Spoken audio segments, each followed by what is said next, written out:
We've all switched to a trip. You're covering the cancellation fees, all right. Kevin, who I went to school with, said this to me over the phone. Listening to those words, I couldn't help but think to myself, I knew it. Kevin has always been like this. He's held a grudge against me and has been a nuisance in various ways. However, someone filled me in on the situation, allowing me to get back at him now. I can't thank my classmate Medicine enough. He went out of his way to visit the store. So, I immediately dropped a bombshell. There's no booking. What? Moments later, surprised voices came from the other side of the phone. They didn't realize at that moment the impact of their last-minute cancellation and what was to come for them. And then, what sort of fate awaits them after they storm into the store. My name is Mike. I'm an ordinary 40-year-old man working at a food company. I grew up healthy in the countryside, surrounded by nature. My life has always been steady. People say a life has its ups and downs, but that never applied to me, because I was decent at studies and could handle sports as well as anyone. So, without experiencing major setbacks, I've led a straightforward life. Living such a life often brings envy from those around you. Mike, you're good at handling everything so smoothly. It's nice to be so versatile. You can do pretty well without even trying. However, to me, this reality wasn't so gratifying. I thought those who strive towards a goal, learn from failures, and grow, seemed more radiant.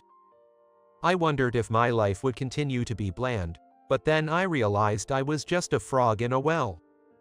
This realization came when I helped an elderly neighbor. He's a livestock farmer, raising cows and crops, but often short on hands. So, locals and idle youths regularly help out. Mike, thanks for your help. Here, take this. It's our meat as a token of appreciation. One day, after helping out, I was given a heavy package of meat as a form of payment. Since I was neither fond nor averse to it, I asked my parents, who run a BBQ restaurant, to cook it. It turned out to be delicious. That moment added color to my life. My hometown is full of delicious specialties, especially the meat. Growing up, I wanted to make this delicious meat available to more people. Now, as an adult in New York, I continue to work in a food company, studying ways to promote local specialties. It's late morning now, and it's almost 12 o'clock. Working in the accounting department, I got up from my seat to use the restroom. While doing some mental calculations, I headed to the restroom and noticed employees from another department chatting in the hallway. They seemed to be discussing a problem, looking quite serious. It seems we're short on meat for the menu at the upcoming party. Oh, the annual founding anniversary party? Our company prides itself on food, so we'd want to serve quality dishes. That's why it's a problem. The supply we relied on for quality meat has gone out of business. Apparently, they were lamenting their inability to secure the necessary supplies. In a small company like ours, even ordinary employees like me quickly become aware of such matters. This proximity makes it easy to approach employees from other departments without hesitation. Thinking of my rural hometown, I approached them. Excuse me, but would you like me to introduce you to some livestock farmers and butchers from my hometown? I know a few and might be able to help. The employees' faces lit up with joy upon my offer. Really? That would be a huge help. It's been tough finding a new source. They seemed more troubled than I had imagined and expressed their gratitude. Even for a small company party, the founding anniversary is significant for the company's reputation. They wanted to be well prepared. Seeing their brightened expressions made me happy too. Then I'll quickly give you my contact information now. Do you have something to write it down with? After sharing several phone numbers and email addresses, I finished my restroom break and returned to work. After finishing the remaining tasks, I was surprised to find several emails from acquaintances back home as soon as I took a break to check my phone. They work fast. They've already reached out so much. Muttering to myself as I looked through, I found one from a familiar shop. They reached out to that butcher too. I gave them the contact to be fair, but I hope it doesn't cause any trouble. The sender of the intriguing email turned out to be Kevin, a male classmate from my school days. I have known him since middle and high school, and he has quite a troublesome personality. For some reason, he saw me as an adversary and often caused trouble. Since he was a coward, his harassment never went too far, and I didn't mind much, but others might not feel the same. The thought of our company getting on his bad side worried me. I hoped Kevin, infamous as a troublemaker in our hometown, wouldn't cause any issues for the company. After a few days, the long-planned founding anniversary party took place. Unlike big corporations, we booked a modest hotel in my hometown. It's a small place, but it seems to have a decent reputation. At the event, many enjoyed dishes made by our company. As President Anderson always insisted, nearly all employees attended unless they had special circumstances. The founding anniversary party represents our company, so I hope everyone can join. It should be a fun time. For that reason, the party was held in a rented grand hall of the hotel, where I unexpectedly ran into a classmate. Recognizing the familiar face, I involuntarily frowned. Wishing to avoid any interaction, I tried to look away and blend into the crowd, but he noticed me. Watch, you work here? What a coincidence. Ignoring someone when they speak to you isn't an option. Reluctantly, I dealt with Kevin's matter. Yeah, I'm in accounting. You always look so gloomy. Accounting suits your dreary personality. His remark was not only insulting to me but also to my colleagues, making me bristle. Realizing he was present, I deduced the source of the party's meat. Fortunately, despite his disagreeable nature, the quality of his meat was commendable. His shop might be notorious for poor customer service, but the product quality, irrespective of his personality, was reliable. Thus, the taste of the meat served was guaranteed. As I looked at his hand, I saw a large plate piled high with food. It seems he had taken a bit of everything from the nearby tables. Your company's food is pretty decent for its size.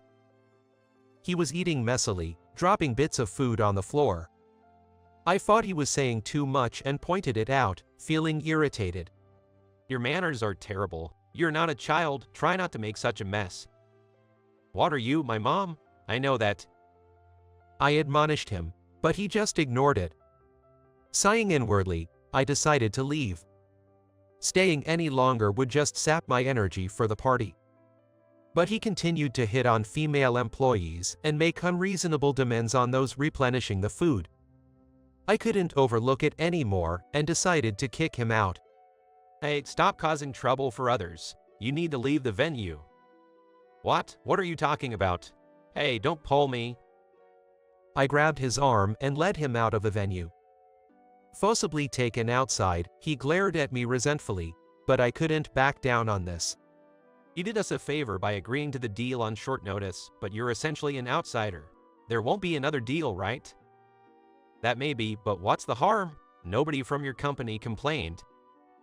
Kevin, pouting, seemed oblivious to the discomfort he caused others. People are just too polite to say anything because of the favor you did. Just don't cause any more trouble, all right? Go home for today. He looked clearly displeased, but I couldn't compromise on this.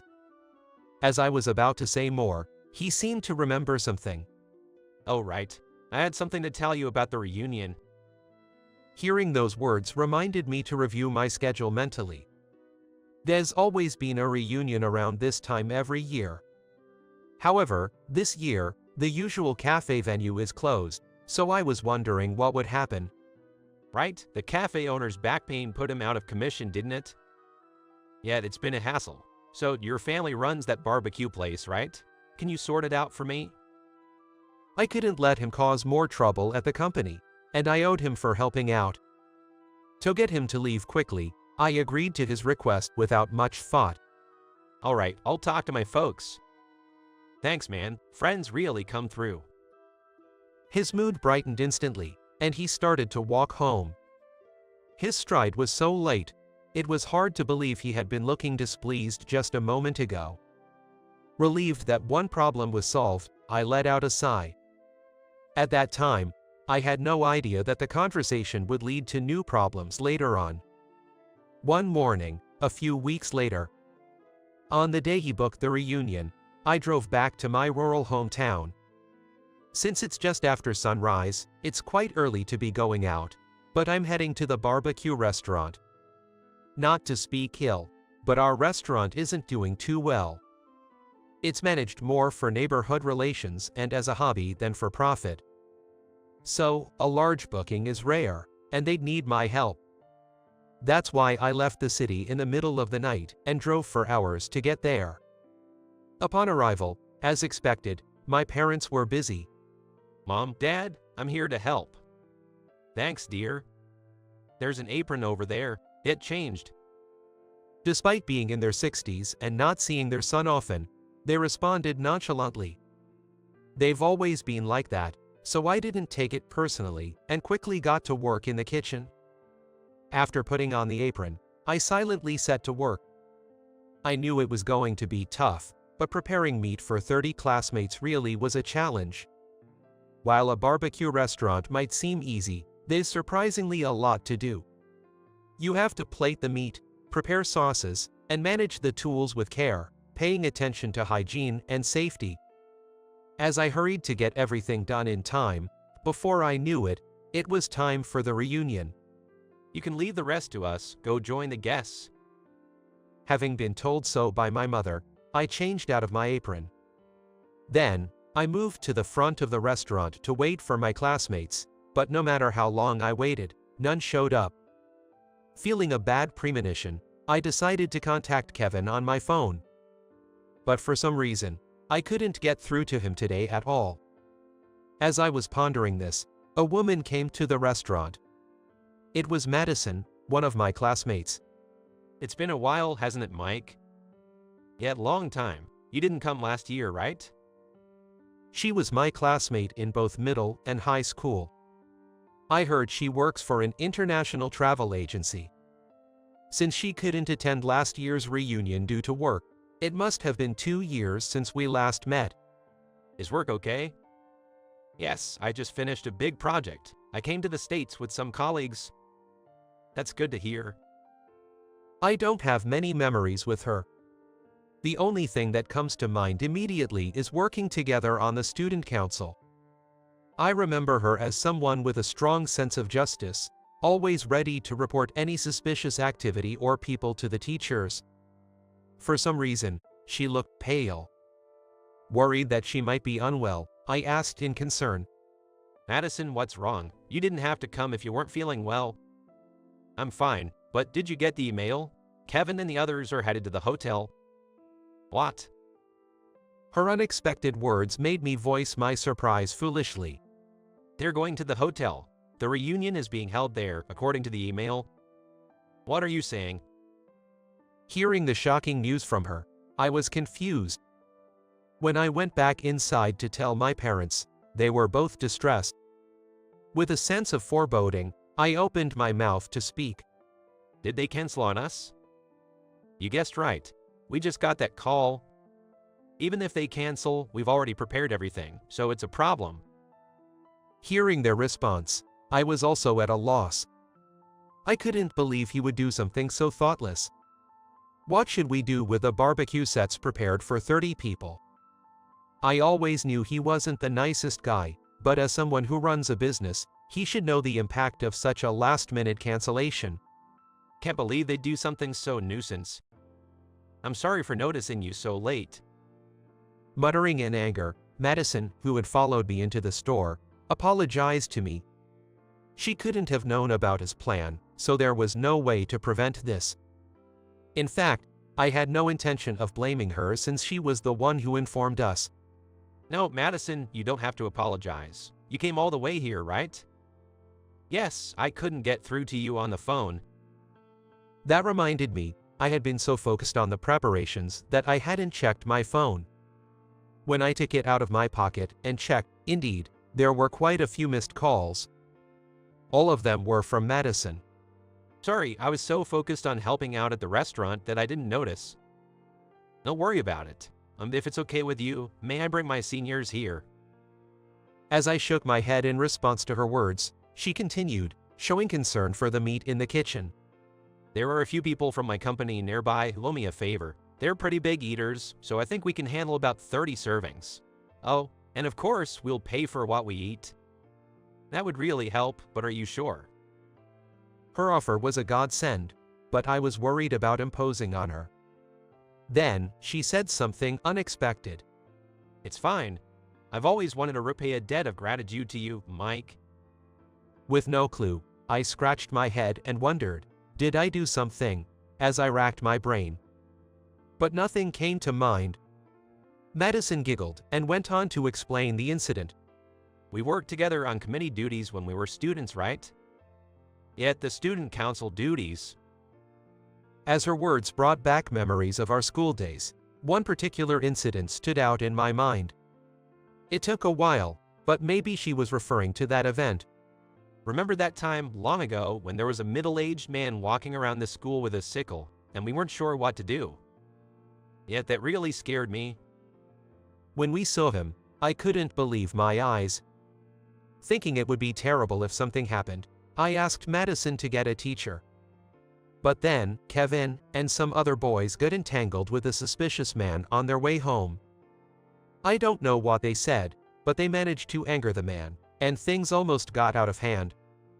At that moment, Madison stepped in between them. I've never felt so cold with fear as I did then. But I was really relieved when you stopped a man who was about to swing his sickle right in front of me. It was extremely difficult to calm the man down until the teachers and police arrived. Thankfully, it turned out the man was just on his way to do some farming. It's chilling to think what could have happened if he had been a bad person. I've always wanted to repay you for that time, so this is a good opportunity. Seeing her conclude her story with a smile made me feel a bit bashful. I remembered she was a woman who valued favors and personal connections. If that's the case, I might just take you up on your offer, I said, turning my eyes away in embarrassment, and then got some phone numbers from Madison. Of course, it was to call her seniors. My dad, mom, and I then split up to call and explain the situation, securing the bookings. This managed to avert any loss, but what about them? It seems that while we were busy, Madison had made a call to the hotel. She then shared the details with me. It turns out the hotel had not accepted their reservation. She seemed pleased as she elaborated on the matter. They're known for making reservations at various facilities and then not showing up, so a suspicious employee must have decided not to take them seriously. That's a relief, then. Not only was I relieved that the hotel didn't suffer any loss, but it also lifted my spirits a bit. Plus, the reservation was supposed to be at my family's place. They were quite wary of him. What, really? I had no idea. Didn't you say your parents were regular office workers when we were students? Actually, they started working at the hotel after I came of age. Oh, by the way, I heard from my parents that your company had a party at our hotel recently. I was confused for a moment, but after listening to her explanation, I understood. But I never imagined that the hotel where we held the founding anniversary party would be connected to Madison. Feeling relieved, a bit of mischief crept into my mind. So, I decided to call Kevin, who probably didn't know about this yet. He answered the phone right away, his tone mocking. What's up? You want to whine about something? It seems he wasn't expecting his reservation to be cancelled. In a contrived tone, he said, "Oh, that's right. I decided to change it to a trip. You'll cover the cancellation fee, right?" Of course, I was anticipating such words from him, so I wasn't surprised. I could only respond to him with a sense of dismay. There was no reservation. What? After that, not only his voice, but also the voices of other classmates who seemed to be eavesdropping nearby could be heard. I wondered how many of them were there on the speaker. Even though they were close with him during our school days, thinking that they were still hanging out as adults made me realize they hadn't grown up. Later, I would find out that there were over 20 other classmates with him at the time. Seemingly ordered around by his strong personality, they had no choice but to participate in this harassment. A few of his close friends from school would later regret going too far with their pranks. But at that moment, I didn't know any of this and assumed it was just a few bad apples who were involved. I decided to hang up the call before they could recover and turned off my phone. Feeling a sense of relief from getting back at them was somewhat comforting. A few hours later, thanks to Madison's introduction, a few people showed up, and we were saved. The barbecue meat we had stored with care was quite a lot, but most of it was consumed by them. Especially Robert, an Australian who was a big eater, devoured several portions of barbecue, which was a great help. Madison also joined them and helped consume the leftover meat. Madison, you don't eat much. You should eat more. You eat too much. I'm normal. Please don't put any more meat on my plate. I had heard that Robert was in his 50s, but he looked as young as Madison, a man full of vitality. Given his muscular build, he probably needs to eat a lot to maintain his physique. I never thought there would be such delicious meat here. Coming to America was a great decision. If you're happy, then it was worth the introduction. It seemed that they really enjoyed the barbecue offered at our restaurant. I was worried for a moment, but it turned out to be a blessing that she was back in town. After the meal, Madison's acquaintances showed interest in the meat they had eaten. Seeing this, my parents saw an opportunity to promote the locally raised meat and started explaining all about it.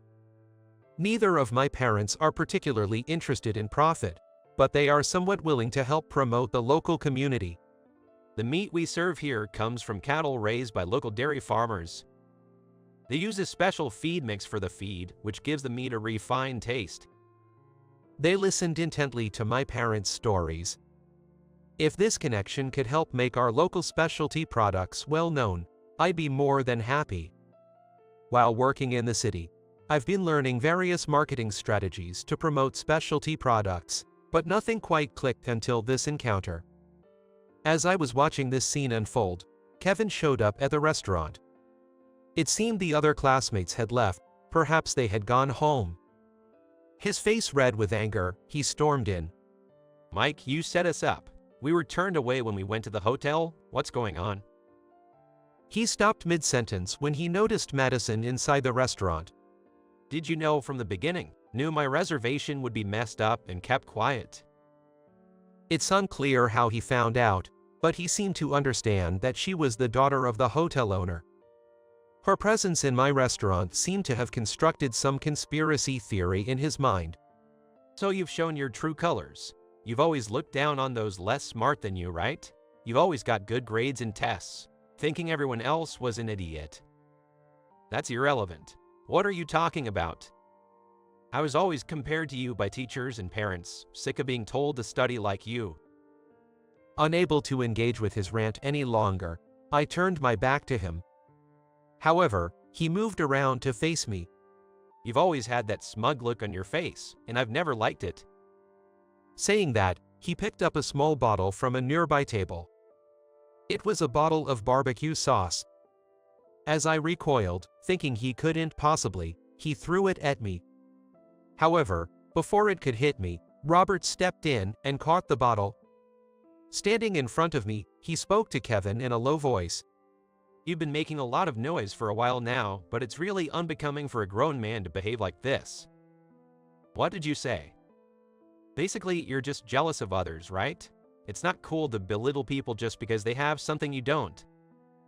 Upon hearing those words, Kevin's forehead veins bulged as he glared at Robert but quickly averted his gaze.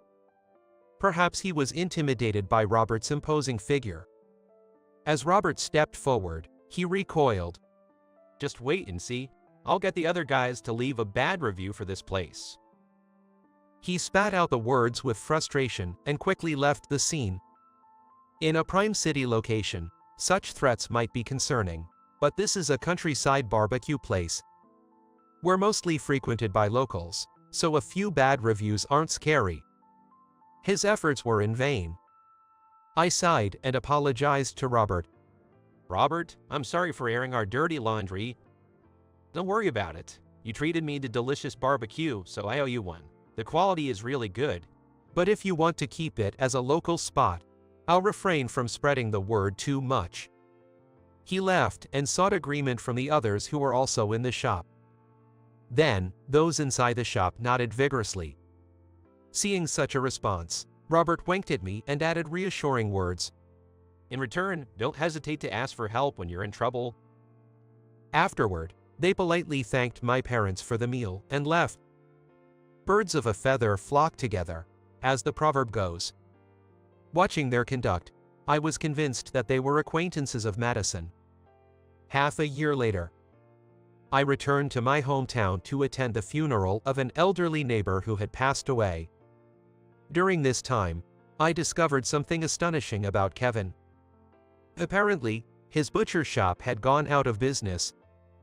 It seems that customers stopped coming due to the emergence of a better butcher shop. The neighbors are saying this.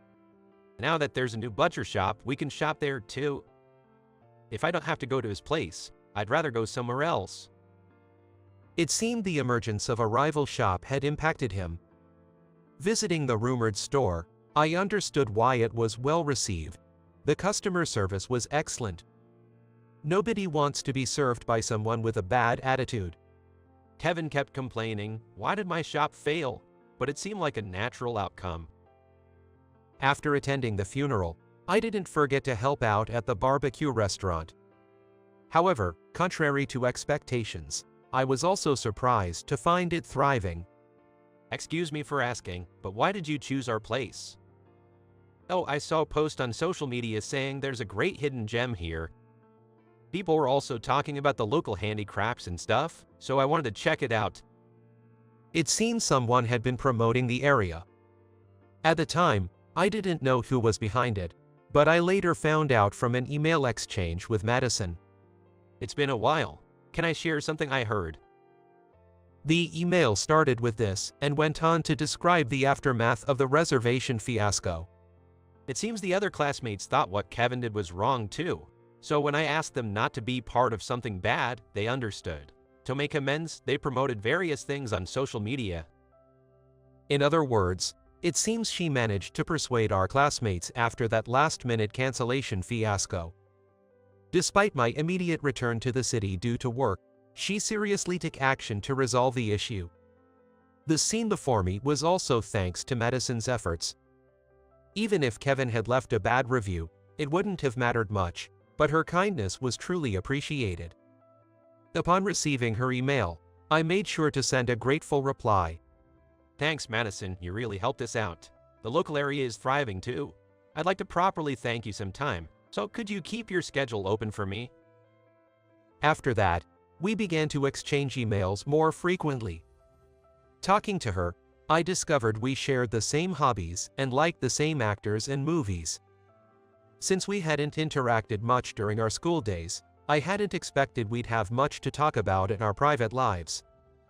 However, everyone has aspects that aren't visible from the outside. I never imagined I'd find common ground with her on various topics.